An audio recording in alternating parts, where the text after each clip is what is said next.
welcome to another edition of Digging Deeper, and it is great to be with you. I heard rave reviews about Glenda Fields being with me last week for this, and I am planning on inviting other guest digging deepers. I'm not sure if that's the right way to say that. People to help me dig deeper along the way as well, and so you can look forward to that and hearing some other voices as well on here. So stay tuned for that. And again, if this is your first time digging deeper, I doubt it is, but in case it is, just to explain what's going on here, this is really a way for me to virtually lead a life group. We are always looking for life group leaders, and sometimes that can be a daunting and a little bit intimidating for people to think about trying to lead a group on their own. So this is my attempt at virtually facilitating a life group for you. And so I ask the questions, I pause a little bit, and then that gives you an opportunity to pause the video and to allow time for discussion, and then we come back and continue with the time together. And so hopefully that is a workable situation for you and your life group. I'm hoping you're having an opportunity to use this in a group, but we also know that there's some folks that watch this by themselves, and so no harm, no foul. If that's the case, wonderful. So glad to have you with us as well, and it's a great thing, I think, to be able to pause at those moments when I say I'm going to pause after I ask the questions and just give you a moment to reflect. If you pause the video, you have a moment to reflect, to think about your answer, maybe even write it down before we proceed. And so that helps cement some things in your mind, I think. And this is, as always, based on the message from Sunday, and so this is no exception. The difference is I was actually the one teaching the message from Sunday, and so this will be some recapitulation of what I have talked about, but as always, I try to come at it from a different angle, and so hopefully you'll find that the case, even though it is the same talking head both times. So anyway, thank you for being with us. Here's the first three questions that I always ask that get us started, and these questions will get us oriented toward the message and thinking back about it. Hopefully you've had a chance to listen to the message. This will be far more practicable to you if you have already listened or watched the message. First question: what did you like in the message? What did you like in the message? Was there something that you particularly appreciated from the message that you thought was especially helpful? Share that in your group there, and just mention what that was and maybe why that was helpful to you, what you liked in the message. Let me give you a moment to discuss that. All right, second question is, what did you disagree with in the message? Was there something that you maybe disagreed with, you thought wasn't clear, you thought could have been clearer, you didn't think was quite right? If there's something that falls in that category, I invite you to take a moment to discuss that, and maybe some of your group members can bring some more clarity to that. Maybe they have the same question or the same disagreement. Great, talk that through. Let me give you a moment to talk about what did you disagree with in the message. All right, third question. What do you remember the most from the message? What do you remember the most from the message? Was there something that was particularly memorable, something that really stuck out to you, something that you thought was something you want to hang on to perhaps in the coming days? What was that? What do you remember the most from the message? Let me give you a moment to discuss that. All right, good deal. Now, moving right along. We'll get into these questions. I always try to ask a couple questions that are called My Story. By the way, these questions are found in the Lifepoint app or in the YouVersion event for this week at Lifepoint. But the first question is, what would you say arrogance looks like? What would you say arrogance looks like? How can it be identified? Let me ask that again. What would you say arrogance looks like? How can it be identified? Take a moment, discuss that, and pause me, and I'll be back momentarily. All right. What would you say arrogance looks like? How can it be identified? Well, there's a lot of different ways you can approach that. I think you sometimes may recognize arrogance when you see it. I think sometimes it's one of those things that's more easily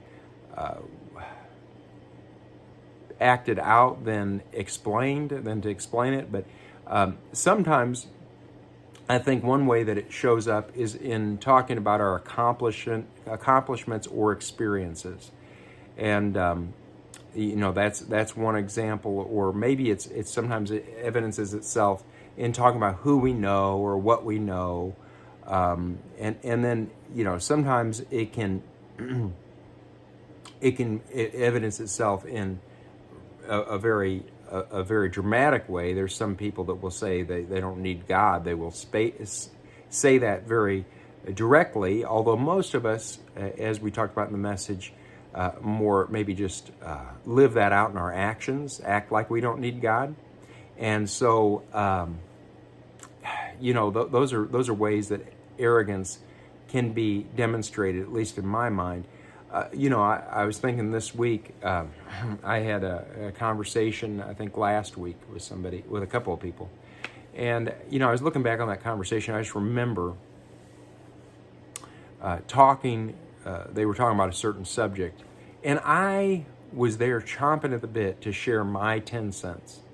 And after I did that, I really felt like this was an example of arrogance in my life. Like, I just thought, well, what I have to say is so important that these people really need to hear it. And I think that was really not what I should have done. I should have just kept my mouth closed and listened to what these folks were saying. And if they wanted something from me or a contribution from me, then I should have, or they could have asked me for that. But it's just that there's an example of it. Not that anytime you jump into a conversation, it's an example of arrogance. But I think for me, it was that insistence that I be heard, at that moment. And so I think that's one of those examples of arrogance. It shows up in a lot of different ways. And sometimes it's almost imperceptible, but there's sometimes that we can notice it in our own lives, right? Second question, can arrogance ever be a good thing? Why or why not? Now, that's an interesting question. Well, can arrogance ever be a good thing? Why or why not? Take a moment and answer that question. Can arrogance ever be a good thing? Why or why not? All right. Can arrogance ever be a good thing? Well, I think the short answer in my mind is no, because arrogance automatically is something of a negative word, right? It's not. Now, if I'd use the word pride there, that could be a little bit more ambiguous. That could be a good thing or a bad thing. I take pride in this accomplishment. But arrogance is really not a good thing in the way it comes across. However, I will say that it's important to understand that being confident or doing something with confidence is not necessarily an expression of arrogance. I guess it could be, but it's not necessarily an expression of arrogance. So if a person has some confidence in what they're doing is right, that is not the equivalent of them being arrogant about it.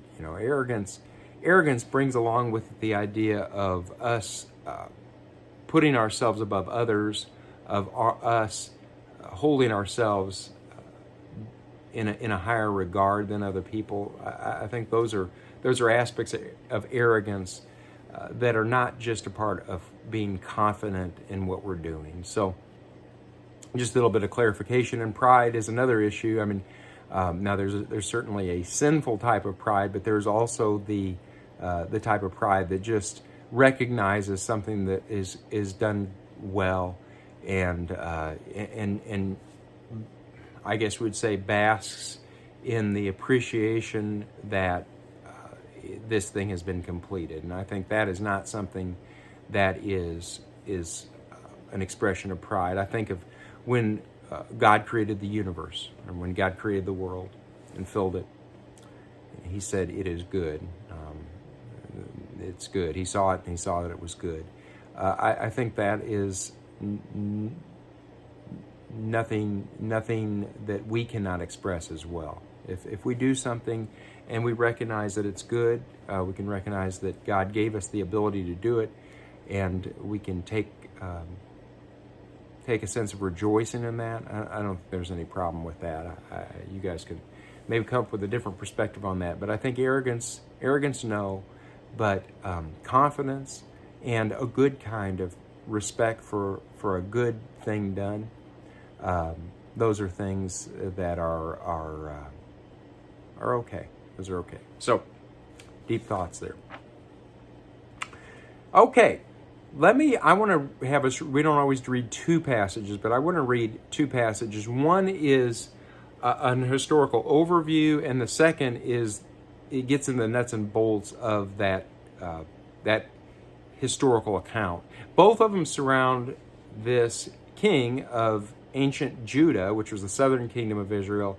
The king's name is Hezekiah. Both of them have to do with him. And so I want to start with reading, or I'm just going to start by inviting you to read 2 Chronicles 32, 24 through 26, and then 2 Kings 20, 12 through 19. Let me say those again. 2 Chronicles 32, 12. Oh, goodness. It's been a long day. Let me try this again.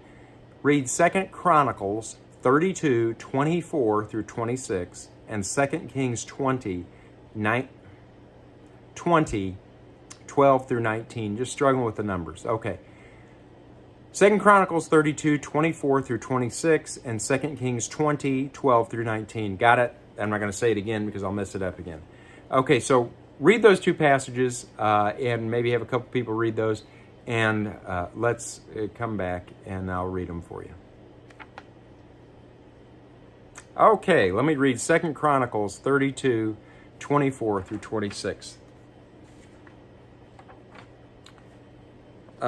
This is what we read here in verses 24 through 26. In those days, Hezekiah became sick and was at the point of death. And he prayed to the Lord, and he answered him and gave him a sign. But Hezekiah did not make return according to the benefit done to him, for his heart was proud. Therefore wrath came upon him in Judah and Jerusalem. But Hezekiah humbled himself for the pride of his heart, both he and the inhabitants of Jerusalem, so that the wrath of the Lord did not come upon them in the days of Hezekiah. Okay, so I'm not going to read that again, but I hope you had a chance to really let that sink in. Hezekiah was proud. It just says this overview about Hezekiah that he was proud. God healed him. He didn't make a return. He acted inappropriately in response to that healing. In that, his heart was proud, and then after he humbled himself, the wrath did not come upon the nation during those days, but it did come on the nation later on. So that is what the chronicler has to say in overview. Let's look at the nuts and bolts, the specifics of that. 2 Kings 20, 12 through 19. Sorry, I could put a bookmark in, but I didn't. 2 Kings 20, verses 12 through 19. Okay. At that time, Merodach-Baladan, the son of Baladan, king of Babylon, sent envoys with letters and a present to Hezekiah, for he heard that Hezekiah had been sick. And Hezekiah welcomed them, and he showed them all his treasure house, the silver, the gold, the spices, the precious oil, his armory, all that was found in his storehouses. There was nothing in his house or in all his realm that Hezekiah did not show them.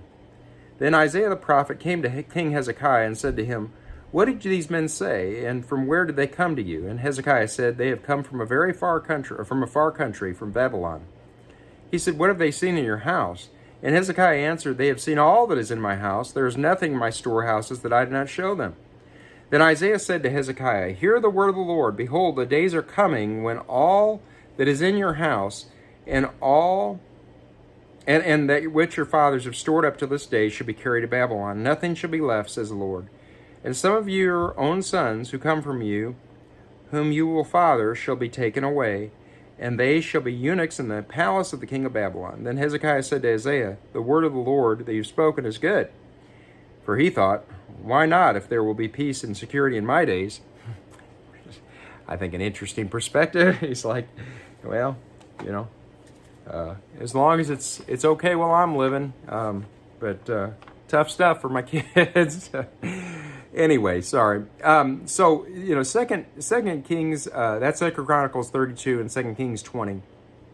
The second question, 2 Chronicles 32 tells us that Hezekiah had pride in his heart. 2 Kings 20 tells us how that pride emerged. How did Hezekiah express pride in this instance? So the Chronicles passage tells us that Hezekiah had pride in his heart. But I think that the 2 Kings 20 passage tells us how that pride showed forth itself in his life. So, how did Hezekiah express pride in this instance? Take a moment and I will be back with you momentarily. Pause the video here. Okay. Well, if he had pride in his heart, how was that pride expressed? Well, this is not absolutely totally explicit. We kind of have to read between the lines and fill in the blanks here. But Hezekiah, you notice, when these envoys came from Babylon,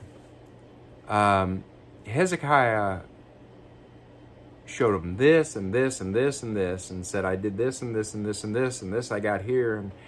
And that seems benign. That seems like that's not wrong. I mean, it seems like it'd be okay. He was just giving them the tour of the palace, right? I mean, what's the big deal? And giving them, he was just showing them around the place, showing them around the all the storehouses and his realm. It says that he did not show them. So this is pretty comprehensive. Well, I don't think he was just being hospitable. He was being foolish, because Hezekiah knew that Babylon was a growing superpower on the world stage. He knew that it was potentially going to be a military challenge to the people of God in the future. But despite all that, Hezekiah felt compelled to show these Babylonian envoys just how wealthy he was and how rich he was and how much stuff he had. And he shouldn't have done that. I mean, he shouldn't have been so eager to show off all that he had. And I think maybe we can, if we think about that, it makes sense. There's just no reason that he did all that he needed to show them that. I mean, he could have met with them. They could have seen a small amount of what he had wherever he was meeting with them. But he didn't have to show off all his wealth and splendor, because all he was doing was paving the way for Babylon's invasion and pillaging of his people, which was going to happen not too much later. I can imagine these envoys almost taking notes, saying, oh, he's got this here, and there's a lot of gold over here, and making out a map. So when the invasion occurred, they were able to just go exactly where the wealth was. So the way that Hezekiah, I think, demonstrated pride that the chronicler was talking about is in respect to his eagerness to show these envoys all that he had and the things that he'd done, certainly to some degree, in amassing these treasures. And he shouldn't have done it. It was really an expression of pride. I don't say that just on the basis of that narrative, but I say it on the basis of what the chronicler said in 2 Chronicles. How does pride show its next question? How does pride show itself in our lives? How does pride show itself in our lives? Take a moment and discuss that. How does pride show up in our lives?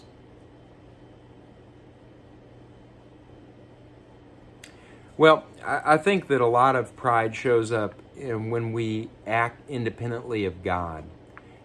When we choose, maybe another way to say that was, pride shows up when we think that our way is best. Now it can be in asserting ourselves in a place, in a way that is only ultimately motivated by us wanting to gain praise or to gain notoriety or to be known or to be accepted. Those are examples of pride, certainly. But in a spiritual sense, pride shows up when we basically say, God, my will is better than your will. Now, I don't think we ever say that to God. I doubt any of us ever say that to God. But by our actions, we indicate to God that we think that our way of doing things is superior to his way of doing things. And if that's not pride, well, I don't know what is. I mean, that is the definition of spiritual pride. And that's what C.S. Lewis was talking about in that quote that I mentioned in the message. You know, that's what makes pride so sinister, because it says, God, I don't need you. I don't need your ways. I've got things figured out better than you do. And so it really is a sinister type of thing. And it shows itself in a lot of different ways, but it may not be showing Babylonians what's in your kingdom, but it may be talking about what we have, or what we've accumulated, or what we've achieved, or maybe just talking about ourselves. You know, some people love to talk about themselves, and really those are all can be examples of pride. Not every time we say something about ourselves is an example of pride, but certainly oftentimes I think that is exactly how it shows itself up. Okay, next question. Next question. What is the root of pride? What is the root of pride? Take a moment, answer the question, what is the root of pride? All right, where does pride come from? Well, I think the root of pride is probably what I would call self-sufficiency. Now, we certainly saw that in the church at Laodicea, right? And I said, we're rich. I lack nothing. I've got everything I need. Basically, is what the Laodicean church was saying. Jesus was saying they felt like they had it in a bag. They were fully capable, fully competent. They knew exactly what to do, and they had it figured out. And that's the definition of self-sufficiency, and really that's the root of pride. It's saying, no, I'm sufficient in myself. You know, I've got it together. I've got it in the bag, and God, you know, He can just kind of stay away because I've got this. Now that's seldom, again, but just to be clear, this is never what we say, right? We never come out with those kind of words, but we gradually push God to the periphery of our lives because we believe the lie that we do have things figured out and that we are capable of doing whatever we want. And God occupies a smaller and smaller area of our existence. And so that's exactly what you have here. I think when we're answering this question, what's the root of pride? It's the idea of self. It's putting self on the throne and thinking, well, I'm the master of my fate. I've got things figured out. And again, never is that explicit. That's something that we do gradually, and it kind of sneaks up. It grows in our heart until God can become an abstraction or something someone we rarely even think about because we don't need to, or we think we don't need to. Okay, next question. How do we avoid pride? How do we avoid pride? Take a moment, answer that question. How do we avoid pride? Well, I think a big piece of this is mental recognition of our need of God. We mentally recognize and acknowledge the fact and accept the fact that we desperately need God. We need Him. He is our provider. He is the source. He is the one who gives us all that we have. In this connection, I almost always go back to something that is said in the book of Job. I can't remember I think it is Job that says it in the book of Job. But he says, if it was his intention and his will, and he gathered his spirit and his breath, all mankind would perish together, and man would return to the dust. Basically, what Job is saying is the only reason that humanity exists right now, that we're living, that I'm talking to you, that I'm breathing, there's air in my lungs. The simple explanation for that is that God wills it. And if he chose not to, if he chose to withdraw that sustenance right now, we'd be dead. All of us would be dead. And so we're dependent on him for everything. Even though even in a prosperous country like America, we think that that we somehow have got it on autopilot here, and we're not dependent on God. It is God's gracious pleasure that allows us to ever have what we have, to have the blessings that fill our lives. And so acknowledge him as source, and certainly, and this is going to be the answer to the next one, prayer. And I tried to bring that out right in the message. Prayer is the expression of independence. It's our expression of our destitution before God, of the fact that we are desperate, that we are desperate. We have desperation before God, but an expression of our dependence on him. It's saying, God, if you don't do this, it won't be done. I am dependent upon you to provide. I am dependent upon you to intervene. I am dependent upon you to act. And if you don't, then I'm hopeless and I'm undone. So I think that prayer is how we avoid pride. I sure hope I let you pause on that one. I think I'm getting better at remembering to let people, or to pause the video. I think I am. So how do we avoid pride? By mental recognition of God, of our need of God, of recognizing him as the source, and then expressing that through prayer, right? Being expressive to him of our desperation before him. Okay. Finally, how do we grow in humility? How do we grow in humility? Take a moment, discuss that as a group, figure that out. How do we grow in humility? Talk about that with each other. Well, there's a lot of ways you could answer this. And if it's humility before God, I think, again, this goes back to prayer. It goes back to recognition of who he is and who we are and how dependent we are on him. Now, if it's humility before people, I have kind of a different angle on that I can mention, and it's really from the Apostle Paul.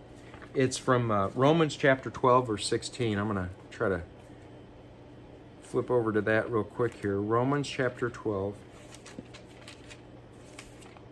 Romans, that's in the New Testament, isn't it? Just kidding. Romans chapter 12. It's been a long day. Did I say that? Romans chapter 12, verse 16 says this: live in harmony with one another. Do not be haughty or arrogant or prideful, but associate with the lowly. Never be wise in your own sight. Did you notice what it said there? Associate with the lowly. Now, let me break that down a little bit. Our tendency is to affiliate with people we deem worthy of our company at times, right? We sometimes, and sometimes it's not always this dark of a motivation, but sometimes we honestly associate with people because of what they can do for us, because there's a benefit that accrues to us from being with them. What Paul says here is, don't make that your focus. You know, the Lord Jesus, he always associated with the lowly, because every single person that ever met his eyes was a person who was of infinitely lower standard. In fact, he was there than him. In fact, he was their creator. But he associated nonetheless with all different types of people. And there wasn't any difference between a Pharisee or a prostitute or a tax collector, because those were only incremental differences, right? I mean, you're talking to infinite God, so what? One of these people's a little tiny bit better than the other. Anyway, spending time with people who can do nothing for us, associating, being willing to associate with people that don't enhance our position. Those are expressions of humility, I think, and those are ways that we can grow in humility. Not, of course, along with that, this is almost the inverse of the last question: how do we avoid pride? But we grow in humility by humbling ourselves before God, recognizing our desperation, our dependence, acknowledging our dependence, but also by hanging out with people, not because of what they can do for us, but because of the fact that is something that reminds us that the ground's level before the cross. The ground is level before God. That we're all broken people, and we all need Him desperately. All right. Well, let me close with prayer, as is my custom, and we'll be back next time, Lord willing, if the creeks don't rise. Let me pray. Father, thank you for this time. Thank you for your love. Thank you for the opportunity to be with these folks. Please work in our lives, work in our hearts. Guide us as we seek to humble ourselves before you, before others. Father, let us recognize how desperately we need you and to depend on you fully. And we ask these things in the Savior's wonderful name. Amen. Well, listen, thank you again, and have a good week, and look forward to seeing you next time.